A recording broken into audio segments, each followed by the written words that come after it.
Hello बच्चों, let's read the question first. The question states, what do you mean by holoenzymes? Question में पूछ रहे हैं होलो enzymes से आप क्या समझते हैं।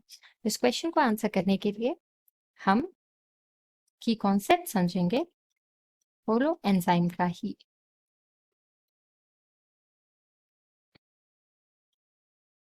तो होलो एंजाइम्स जो होते हैं they are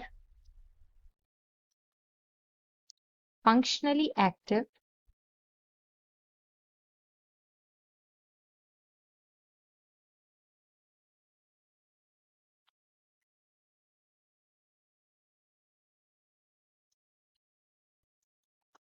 enzymes which require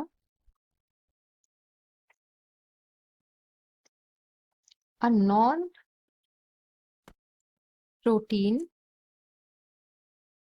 part without which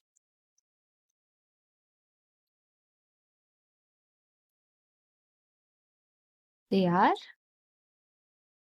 non-functional। तो ये वो एंजाइम्स होते हैं जिनको एक नॉन प्रोटीन पार्ट चाहिए ही होता है फंक्शनली एक्टिव होने के लिए। तो होलो एंजाइम्स जो होते हैं they are basically apo enzymes combined with coenzymes,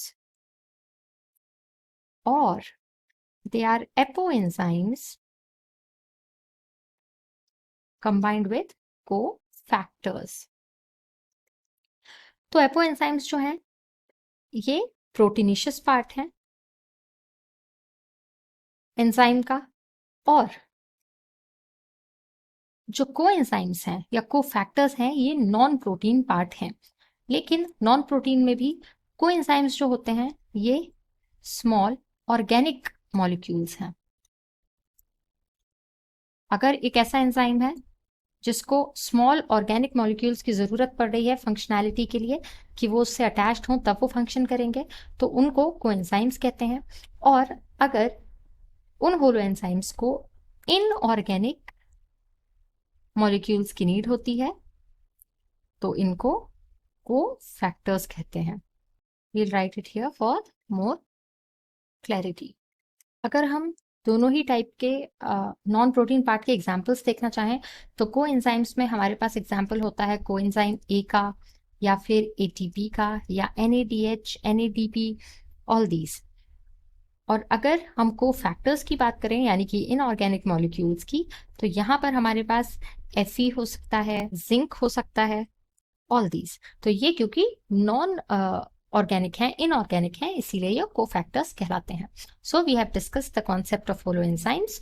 hope you understood it well. All the best.